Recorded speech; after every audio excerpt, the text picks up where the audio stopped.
Abra a Bíblia comigo. João capítulo 3.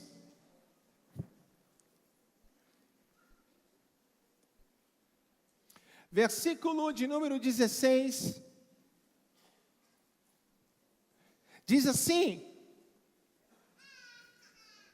porque Deus amou o mundo tanto, que deu o seu único Filho, para que todo aquele que nele crê não morra, mas tenha vida eterna.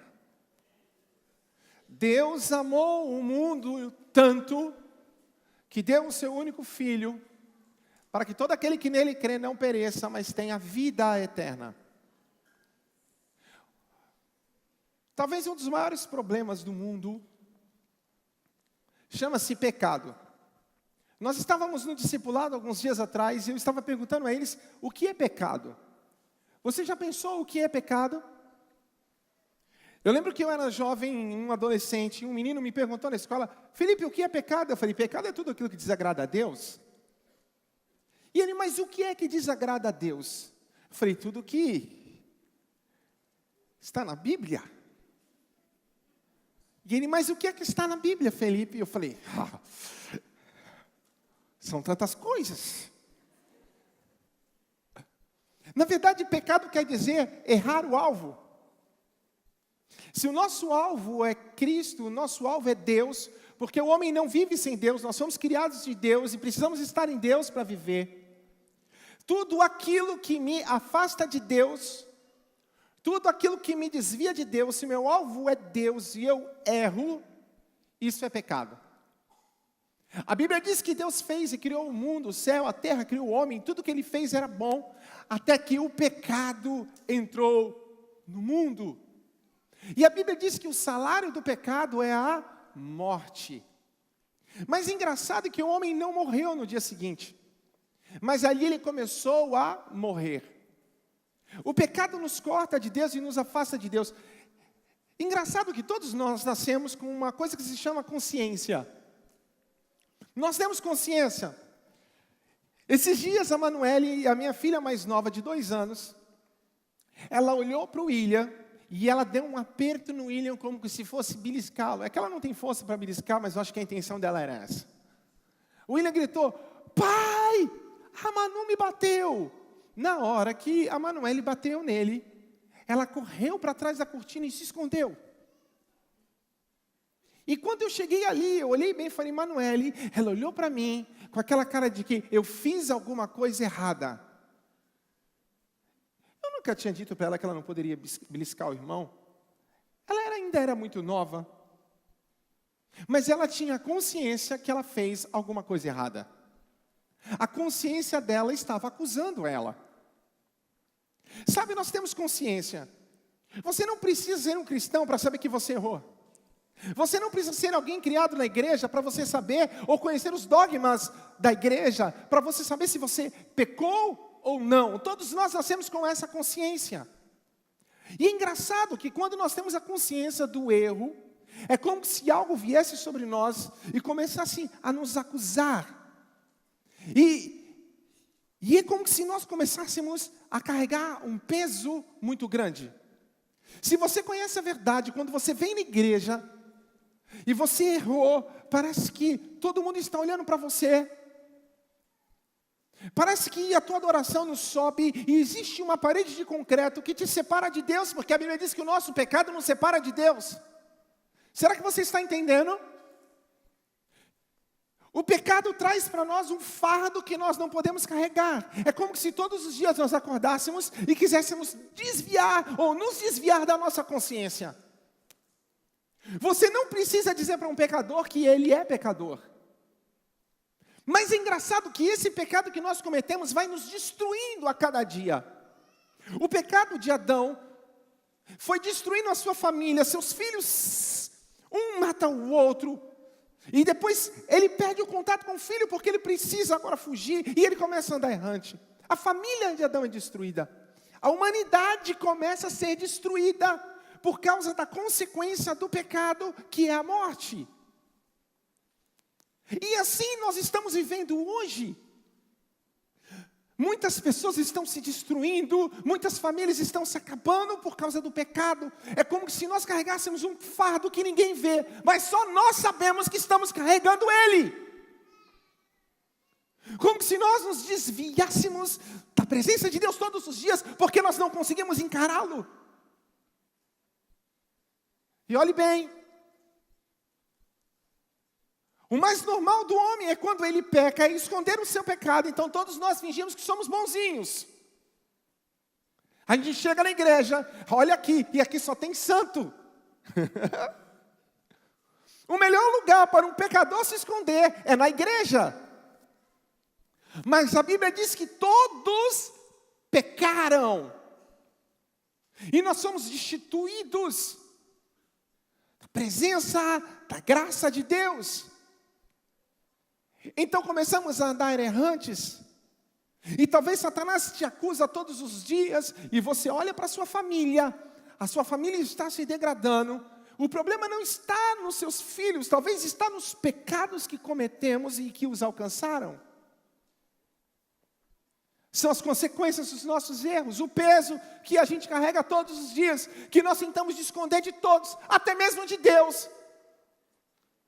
Mas eu quero contar um segredo para vocês: ninguém esconde nada de Deus. Diga, ninguém esconde nada de Deus. Deus conhece o nosso interior, Deus sabe o que nós pensamos, Deus sabe o que nós fazemos. Mas a Bíblia diz em João 3,16, mesmo assim, Deus amou. Você entendeu? Sofia dizia que amar não é um sentimento, amar é uma decisão. Deus decidiu nos amar. Apesar de nós sermos quem somos, apesar de não conseguir fazer aquilo que queremos. Eu não sei se alguém aqui já tentou fazer algo, mas você não consegue fazer. Você quer fazer o bem, mas você não consegue fazer o bem. E o mal que você não quer, parece que todos os dias está diante de você. Eu não creio que todo mundo peca porque quer pecar. Quantas pessoas pecam porque não conseguem parar de pecar? E se talvez nós nos olhássemos no espelho, nós não seríamos merecedor da graça de Deus. Mas glória a Deus, porque Deus nos amou mesmo assim. Deus nos amou, Deus decidiu nos amar. Eu lembro que um dia eu estava aqui na igreja, na frente do altar, nesse lugar. E chegou um senhor para mim. E ele veio falar comigo e ele começou a contar a história dele. O filho dele havia sido assassinado pela polícia.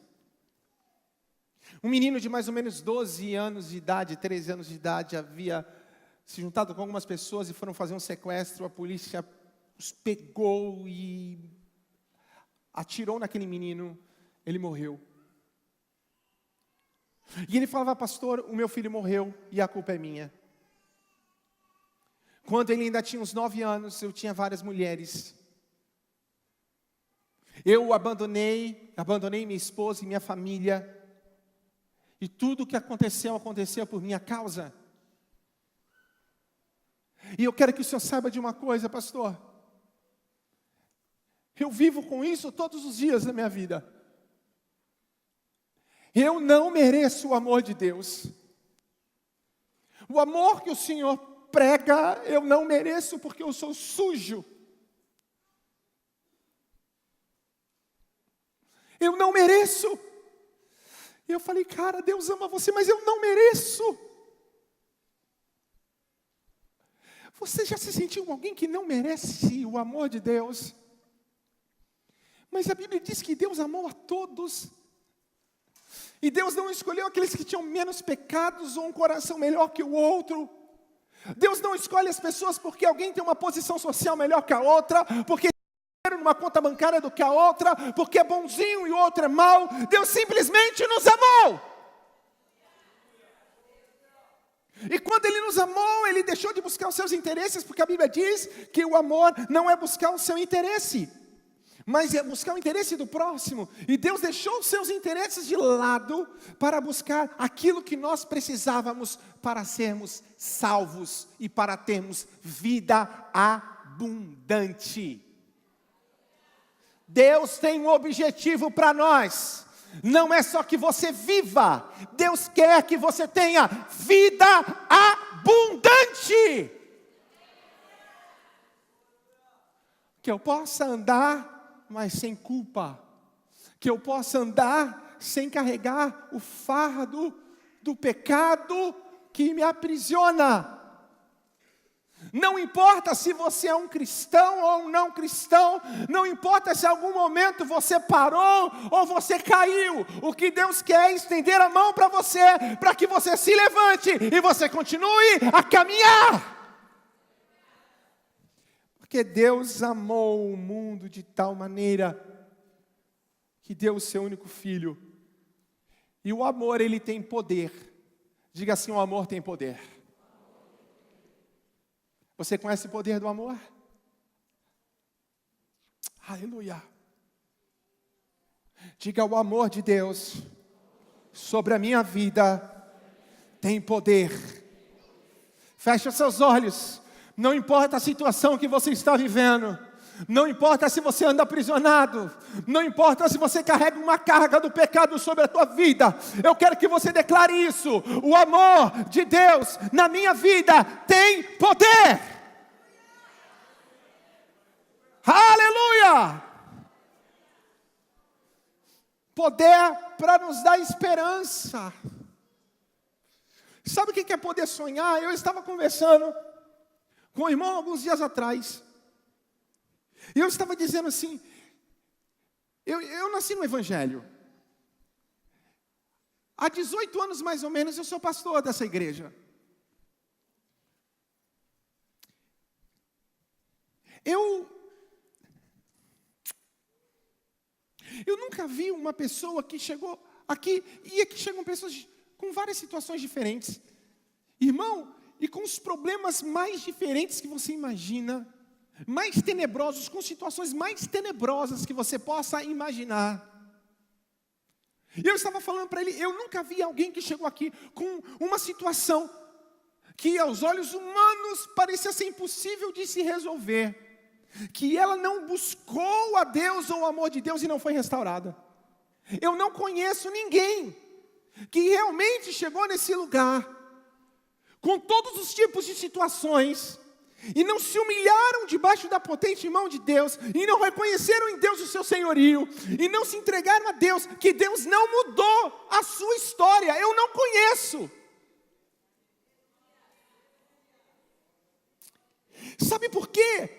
Porque não importa a situação que eu estou vivendo, quando eu me entrego a esse amor me dá esperança de que tudo pode mudar.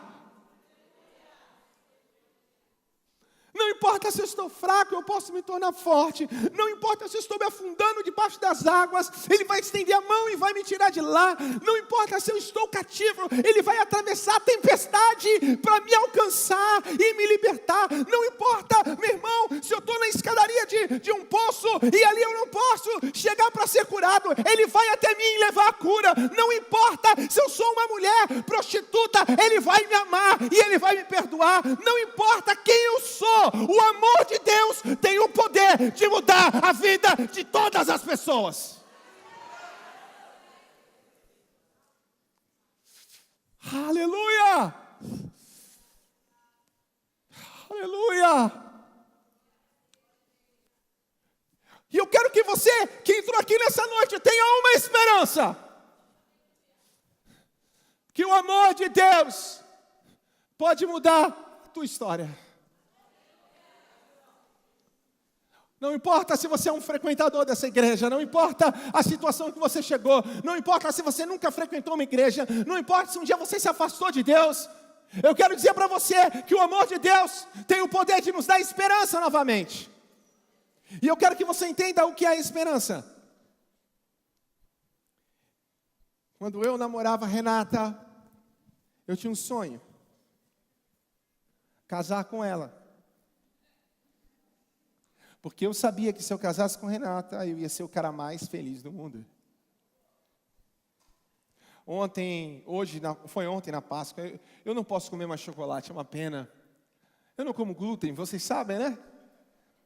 E aí eu já sem esperança de receber alguma coisa, a Renata fala assim, Felipe, foi para a cozinha cansada, sem dormir, Manu doente.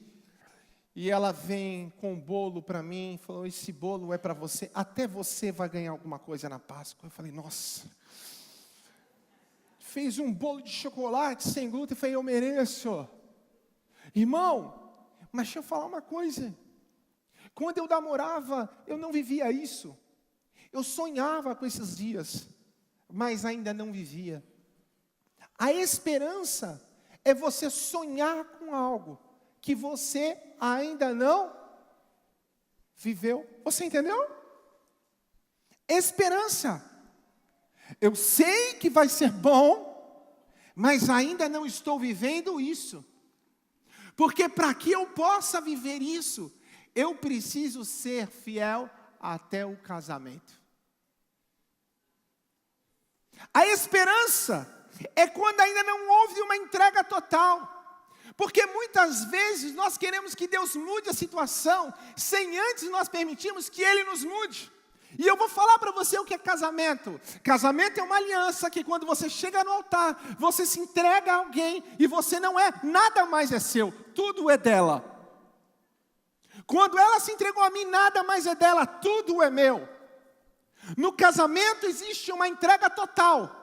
No namoro existe apenas uma esperança. O evangelho é assim, você ouve a verdade e a verdade te dá esperança. Mas você quer viver realmente aquilo que Deus tem para você. Você precisa se entregar totalmente a Ele. Você precisa casar com Deus. Porque quem casa com Deus, quem casa com Jesus, meu irmão, recebe tudo o que é de Jesus na sua vida. A presença de Jesus, o Espírito Santo, o poder do nome de Jesus, a alegria da salvação. Ele recebe a cura, ele recebe a salvação. Sabe por quê? Houve uma entrega total. Eu quero desafiar você nessa noite a não apenas ter o amor de Deus como esperança, mas você tem o amor de Deus como algo real sobre a tua vida. Que a gente possa se entregar totalmente e dizer, Deus, eu estou aqui para me entregar 100% a Ti. Sabe por quê? Às vezes a gente está na igreja, mas a gente vive com Deus como se fosse um namorico. É crush? O que é crush? É o quê? É paquera? É paquerinha? Tem gente que pensa que Deus é crush. Eu vou lá, é legal. Aí aquele namorico, vai lá, dá um beijinho, vai embora. Deus não é Deus de namorico, Deus é Deus de casamento. Eu me entrego totalmente a Ele, para que eu possa viver tudo o que Ele tem para mim. E tudo que eu tenho se tornará dEle. O amor nos dá esperança de que pode haver casamento. O amor é capaz de mudar a nossa vida, nossa história. Mas o amor também ele nos dá um novo começo. Um novo começo. Quando nós entendemos que o amor de Deus é capaz de nos libertar, e não importa as cadeias que nós estamos presos, quantas pessoas nós vemos aprisionadas, sabe? Eu falei aqui no começo, a gente quer fazer uma coisa e não consegue. O cara quer sair das drogas, mas não consegue sair. Ele não sai, não é porque ele é ruim, é porque ele não consegue, ele está preso. Quantas pessoas presas ao adultério, quer sair, mas está enrolado. Alguém já passou por isso? Algum sentimento de tristeza e angústia no coração, e você falou, eu não consigo sair disso. Eu desisto de lutar. Então você precisa dar um jeito na sua consciência. É como se nós estivéssemos caminhando para a morte. Mais ou menos em 1930, depois da depressão nos Estados Unidos, na cidade de Oklahoma, um homem chamado John Griff, ele arruma um emprego, e ele começa a trabalhar levantando a ponte do trem e abaixando a ponte quando o trem vinha, em cima do rio, no Missouri. E diz que todos os dias ele ia e quando o trem vinha, ele pegava a engrenagem e abaixava aquela ponte. E o trem passava. Diz que era um lugar muito bonito. E John Griffith tinha um filho de 11 anos de idade, que ele amava muito. E um dia ele falou: filho, eu quero te levar para você conhecer o lugar onde o papai trabalha. Ele pega o filho e o leva para conhecer o rio, os navios em que passavam, ele leva comida. Na hora do almoço ele prepara um piquenique, um lugar bonito, tranquilo, gramado. Ele senta com seu filho e começa a falar: filho, aqui é a ponte, ali é a engrenagem. Toda vez que o trem passa, olha que importância, o pai abaixa a ponte, o trem passa. Aquele navio assim, ele começou a contar a história dos navios, dos barcos que estavam passando. De repente, ele ouve longe ainda um apito. Era o apito do trem que estava muito distante, mas já estava vindo. Ele olhou para o seu filho e falou: filho, me espere aqui que daqui a pouco o papai volta, porque eu vou até a ponte. Ele chegou diante daquelas engrenagens, ainda havia tempo, o trem vindo. Ele se preparou, olhou para o rio, para ver se vinha algum navio. Olhou para as engrenagens para ver se estava tudo certo. Quando ele olha para fora onde seu filho estava, ele não encontra o seu filho. E de repente ele ouve um grito: socorro! O seu filho havia caído no buraco onde estavam aquelas engrenagens de quando aquela ponte iria deitar. Diz que então ele olha de longe o seu filho e o trem está vindo, não dava tempo do trem parar. Ele imaginou: eu vou pegar uma corda, vou correndo, tiro o meu filho de lá. E depois eu dou alguma desculpa, que o trem não viu o aviso e não parou. Mas aquele trem que estava vindo tinha 400 pessoas. O seu filho: papai me socorre, papai me socorre. E ele olhou para aquelas 400 pessoas, olhou para o seu filho, e ele precisa tomar uma decisão agora. Diz que aquele pai fecha os seus olhos. Ele começa a gritar. E ele puxa a alavanca.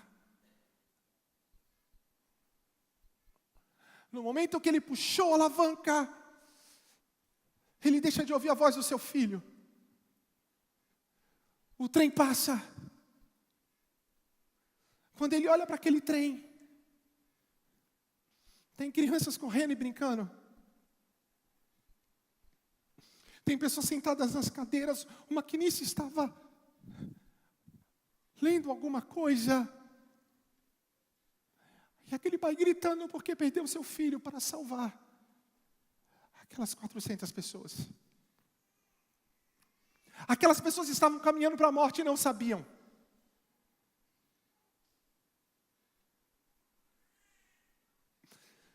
Assim somos nós. Quantas pessoas estão caminhando para a morte e não sabem? Mas Deus nos amou. Deus nos amou. Então, se você tem algum problema com valor e acha que ninguém chama, eu quero dizer que Deus chamou.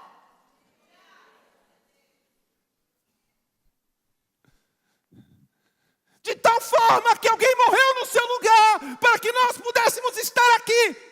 E descobrimos que nós podemos ser livres verdadeiramente. Nós precisamos gritar ao mundo e dizer: alguém morreu por você. Para que não seja em vão a morte do Filho de Deus. O mundo está vivendo e caminhando. Caminhando sabe como? Como num trem, onde o trilho leva ele à morte.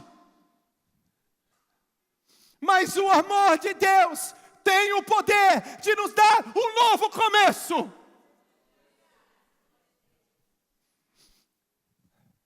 Start na nossa vida e dizer: dá para começar de novo.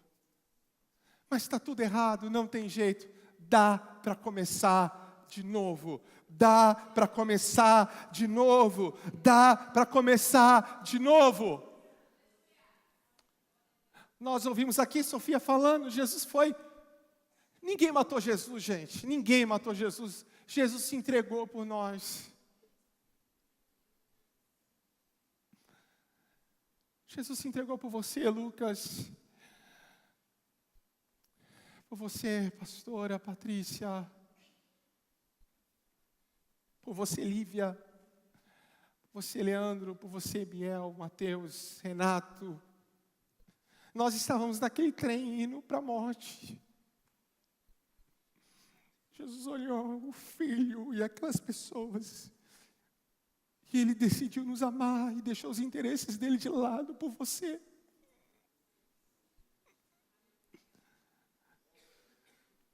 Por favor, faça isso. Olhe para quem está do seu lado e diga, foi por você. Você entende? Foi por você. Foi por você, em nome de Jesus, foi por você. Foi por você. O mundo diz que você não tem valor, mas Deus diz, eu amo você, você tem valor.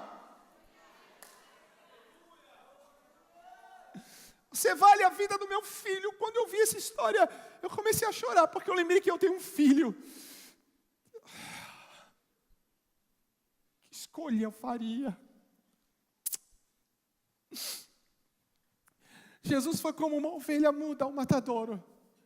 Preste bem atenção, ele entra como uma ovelha e ele vai entrando. Quando Jesus Cristo morre na cruz do Calvário, a sexta-feira da paixão, Ele era Deus, Ele podia mandar um anjo destruir tudo. Jesus não fez isso, Ele morreu, Ele veio como homem. Ele se despiu da sua glória, apesar de ter glória, Ele se despiu, Ele abriu mão para sofrer como homem.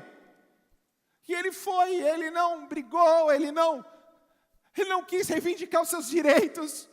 Ele simplesmente se entregou como uma ovelha. E a Bíblia diz que Ele então é encaminhado até que Ele chega no túmulo da sua morte. Isso aqui nos aguarda, o túmulo. Você que tudo está se acabando, existe uma sentença de morte para a tua vida. Porque o salário do pecado é a morte. Mas diga assim, mas o dom gratuito de Deus é a vida eterna. Uau, aleluia!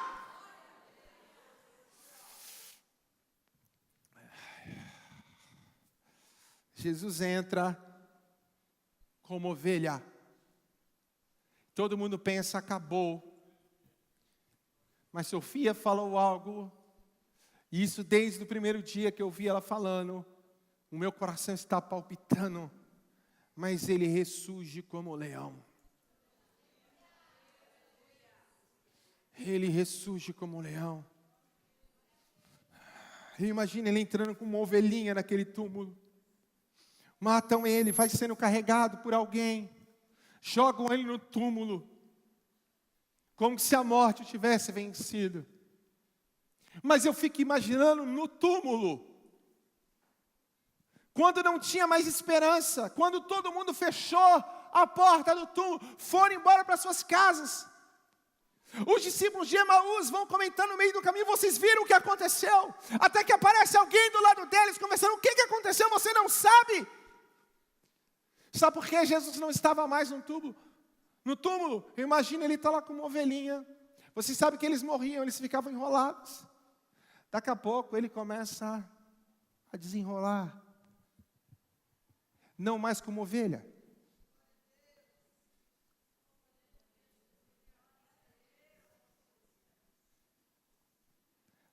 Agora como leão. Ovelha não fala nada, leão ruge.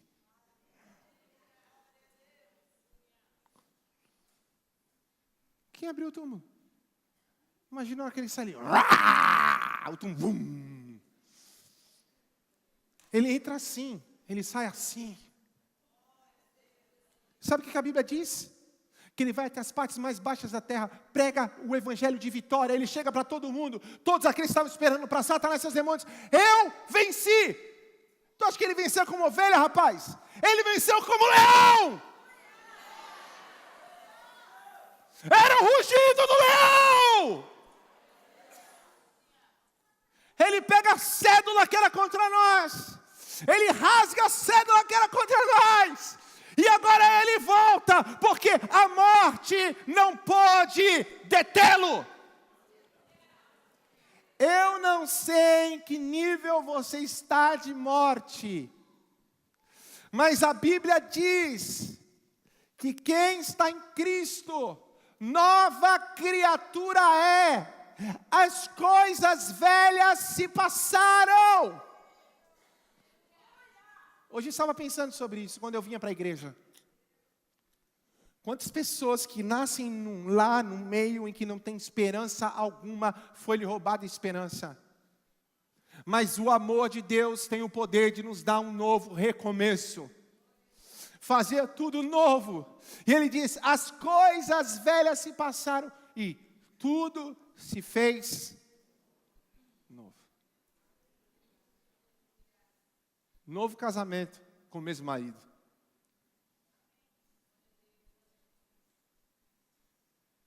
Uma nova vida com a mesma vida. Um novo coração com o mesmo coração. Sabe o que é isso? Quem está em Cristo? Como é que está em Cristo? Deixa eu te explicar como é. Porque não adianta, amado, ter esperança apenas. Você precisa crer. Crer é casar. Quando eu caso com Jesus, tudo que é dele é meu. Tudo que é meu é. Por isso evangelho não tem meio termo. Evangelho é xiita, irmão. Tem que ser xiita, entendeu? Crente tem que ser xiita. É tudo ou nada. Aí vamos lá. Recebo Jesus, me entrego a Ele. Imagina, eu tenho um novo nascimento, porque eu morri, o Felipe morreu, agora nasceu um novo Felipe, com um novo recomeço, uma nova história. Porque na cruz do Calvário, Jesus pregou na cruz. Todos os meus pecados foram perdoados, porque o sangue dele foi derramado na cruz do Calvário por mim. Ele morreu para que nós que estamos aqui, no ano de 2019, pudéssemos viver. Só não vive quem não quer. Só não tem vida quem não quer. E aí Jesus agora morre, imagina, quem está em Cristo. Então quando eu estou em Cristo, você imagina, eu vou caminhando para a morte, como uma ovelha indo para o matadouro, amém? Sim ou não? Talvez sua vida, o pecado gera morte, nós estamos indo para o túmulo, sim ou não? E de repente agora a gente está todo engalicado no pecado, nós estamos cobertos de pecado, no lodo, charco de lodo, a Bíblia diz, estamos lá, mas de repente eu vou para onde? Lá no túmulo, tem um lugar para mim, para Cristo. Aí eu conheço Jesus. Falei, é aqui que eu quero estar. Sabe o que é estar em Cristo? Meu irmão, é subir no leão. Está em Cristo? Cristo pode me tirar daqui, da morte? Vem para Cristo, você sobe em Cristo e gruda em Cristo. Ele vai rugir. A porta do túmulo vai abrir. E agora vai ressurgir uma nova pessoa, com um novo recomeço, onde a morte e o pecado não pôde pará-lo. Sexta-feira é a da paixão, é o do sofrimento. Hoje é o domingo da vitória.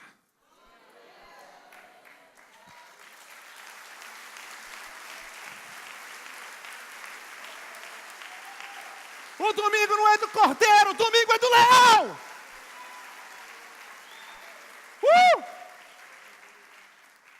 Quando nós começamos, queria chamar os meninos, quando nós começamos a entender O poder que há no Evangelho ao qual nós falamos e nós pregamos, tudo pode mudar. Não existe situação que Deus não possa transformar, meu irmão. Eu quero muito orar com vocês agora. Eu quero orar, porque hoje eu vim com uma expectativa muito grande. Uma expectativa de novos começos na vida de pessoas. Um novo momento. Situações que são imutáveis para nós quando olhamos, entendemos que Deus pode mudar tudo e fazer tudo novo. Aleluia. Glória a Deus.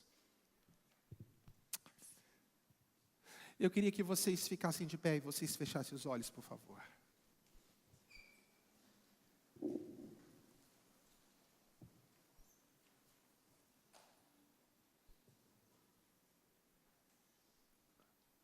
Nós cantávamos sobre o pintor. Deus pintou uma história para você.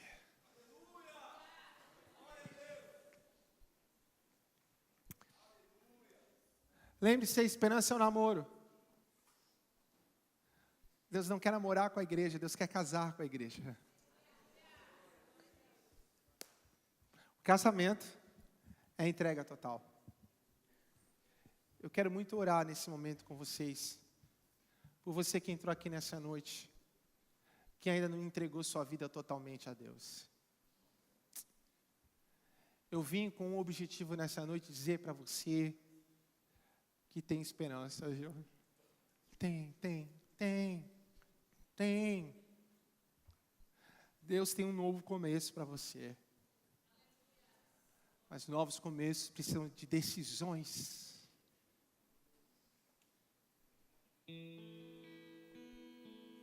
Atitudes novas. Jesus, quero